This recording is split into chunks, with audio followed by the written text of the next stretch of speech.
Hello everyone, welcome back to the simulation where we have another update from Bungie, but maybe one that you weren't expecting.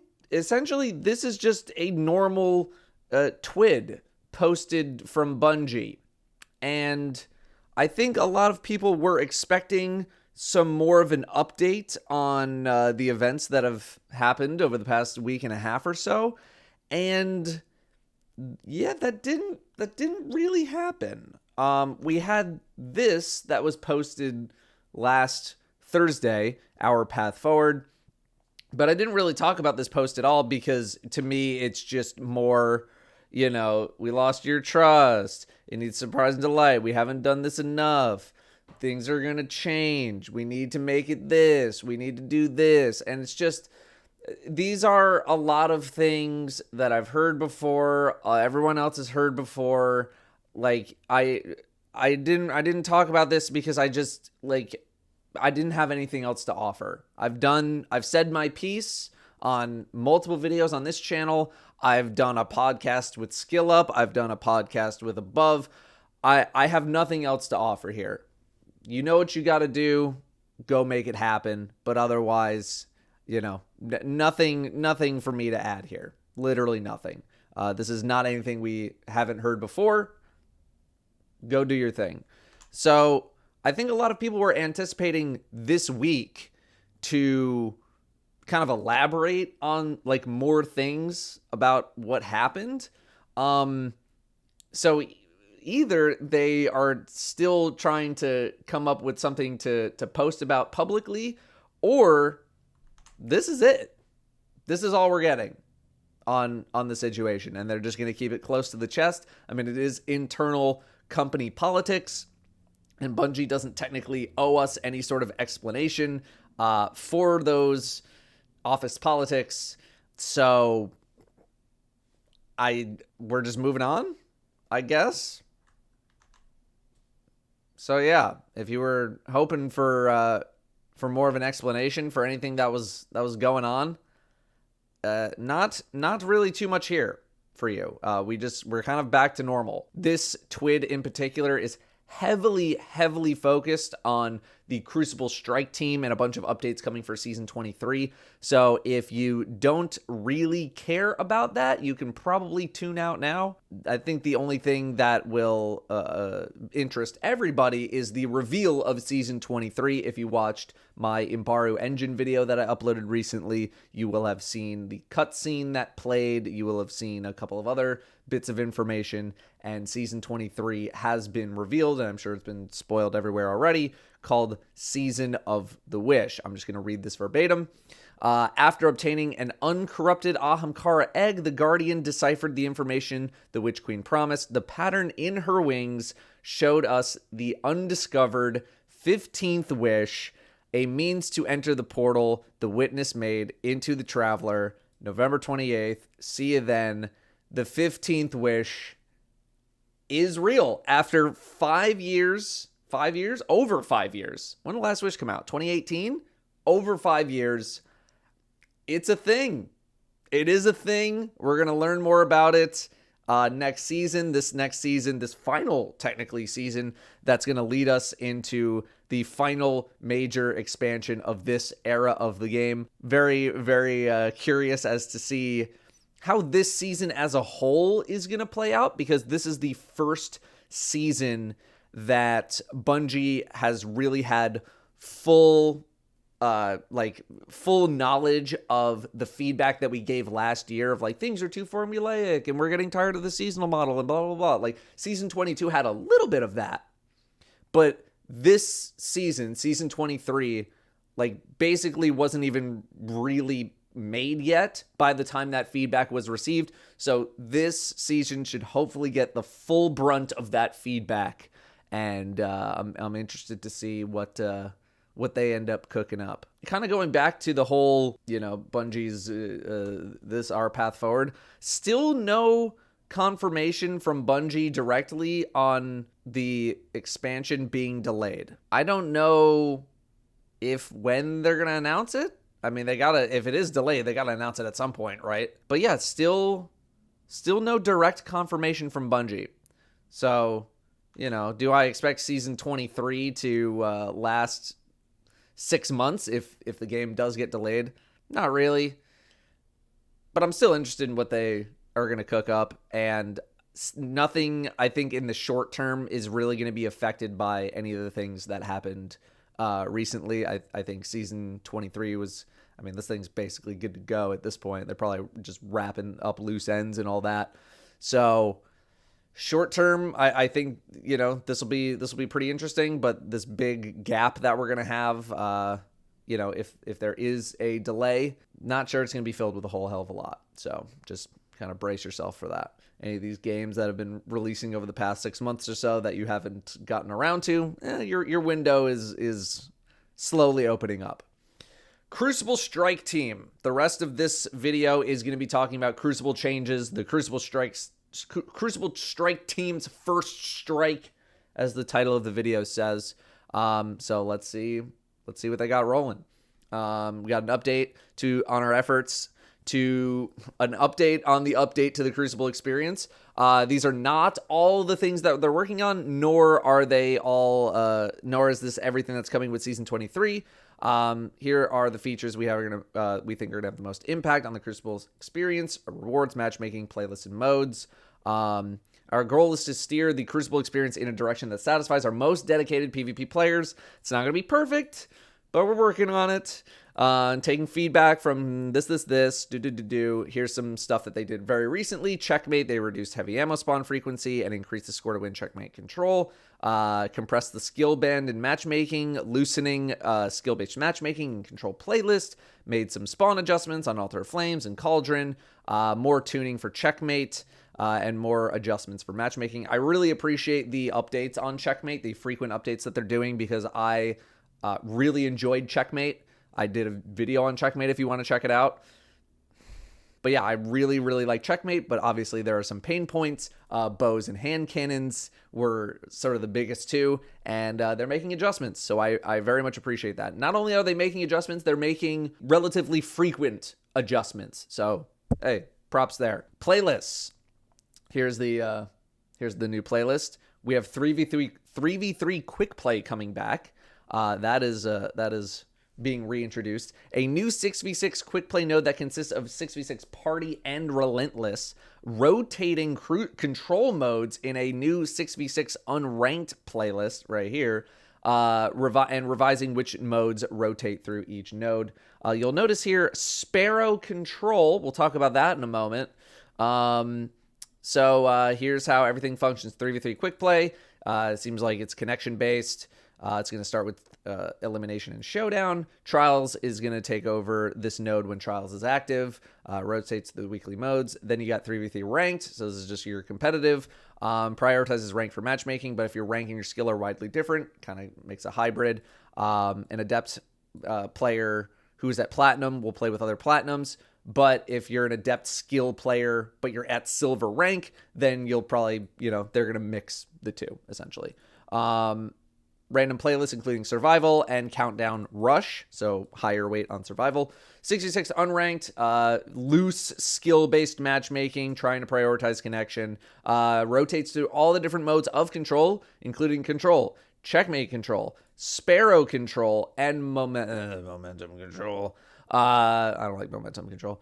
Iron Banner takes over this node when active. Then you have 6v6 quick play, connection-based matchmaking, consolidates a whole bunch of stuff. Then you have free-for-all, connection-based, and then Crucible Labs private lobby.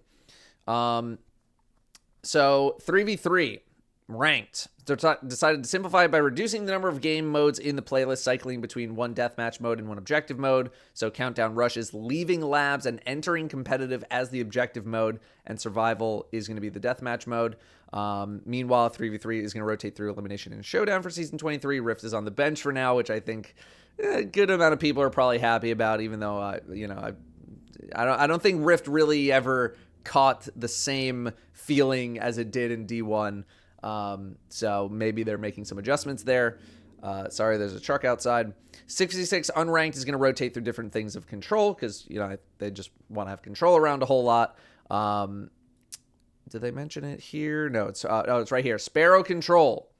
One of the rotating control modes is Sparrow Control. It's control, but with sparrows. That's the whole thing.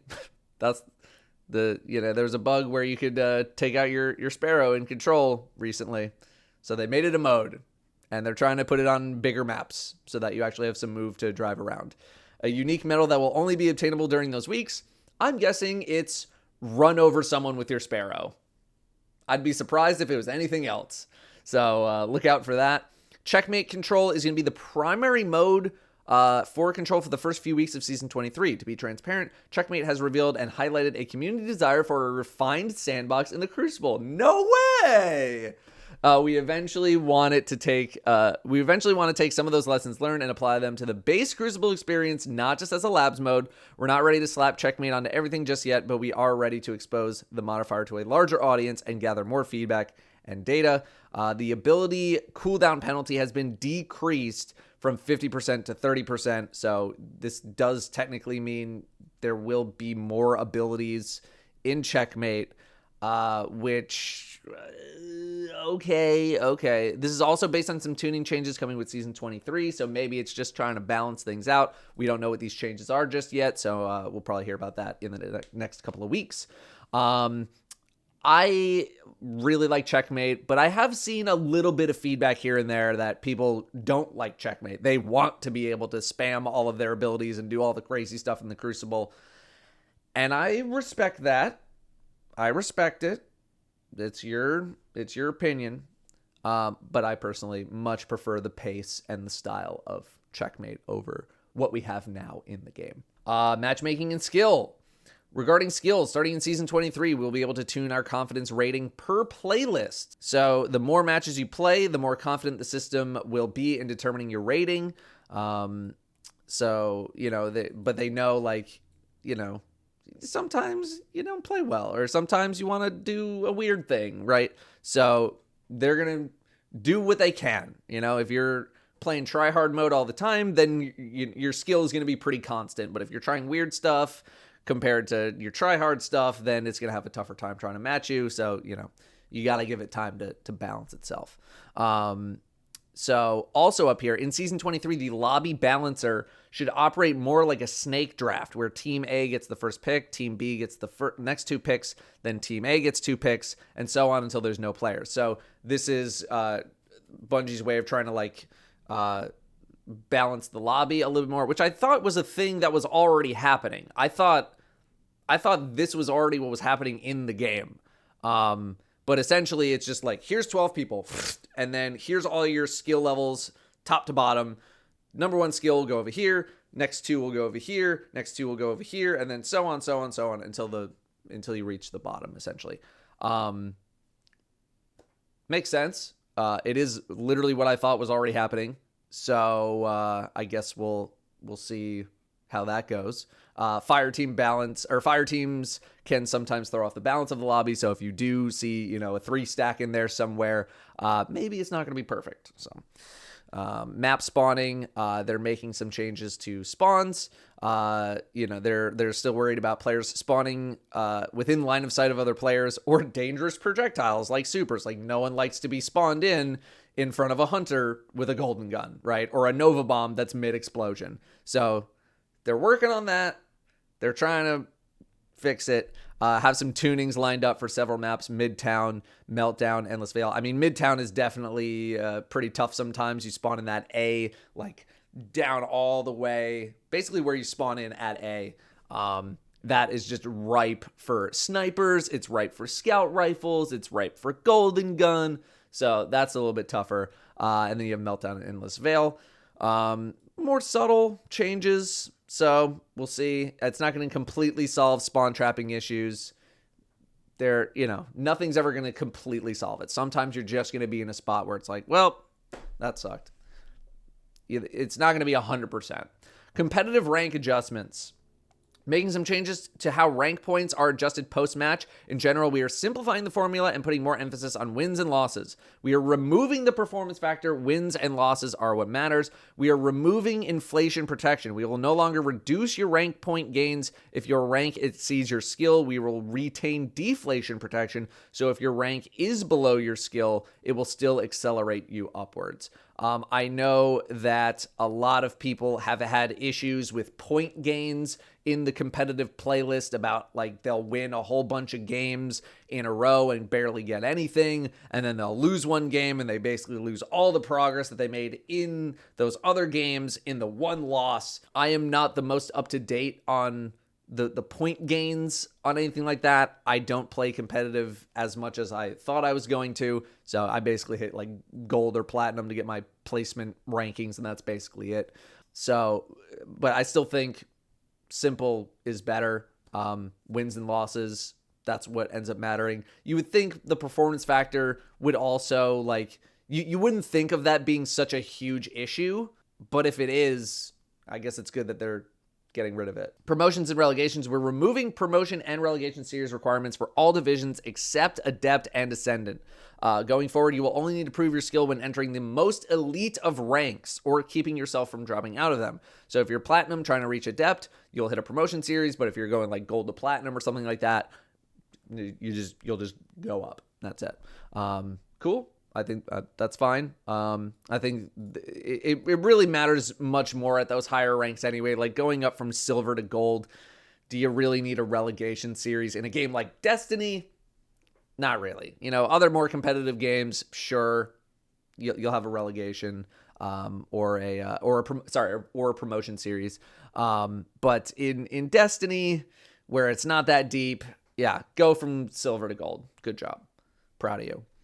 They're also doing some switches to the rules, increase the respawn count from 4 to 6. I actually kind of like this, just to have a match last a little bit longer, not have that opening engagement essentially dictate the rest of a match of survival. Countdown rush, they're speeding things up a lot. Decreased the round time from 120 seconds down to 90, reducing points to win from 6 to 5, changing a heavy ammo spawn. So they're trying to be like, all right, let's keep it up. Let's keep it going. Let's keep it rolling here. In Season 23, Trials. Making a small change to Trials rewards in preparation for some larger changes coming in final shape, which they're going to share later. They're adding a set of small weekly rewards that trigger depending on how many wins you get in a row before your card becomes flawed. There's going to be one for 3, 4, 5, and 6. And if you get to a higher win total first, you'll get all the tiers below it as well. So these will be given in the post-game loot stream. So if you get 3 wins, you get Trials Armor. 4 wins, you get 5 Enhancement Cores. 5 wins, you get a Trials Weapon. 6 wins, 3 Enhancement Prisms. Okay. First step in our journey to make Trials a more rewarding experience for those who cannot go flawless consistently. I think that's a good move just for the general player base, and introducing more materials no one's ever going to be sad about introducing more materials to the game. Like the more casual crowd, getting more cores, getting more prisms, even just getting those materials more to PvP players in general is a good move. That is a good move, because PvE, you know, we can be very flush with materials, but if you don't really want to engage in PvE, it's a bit tougher. So, yay. I think this is the last major thing for Crucible specifically. When we introduced unique rewards for competitive rewards, we were keen to make sure people had cool, powerful, and attainable weapons for competitive play.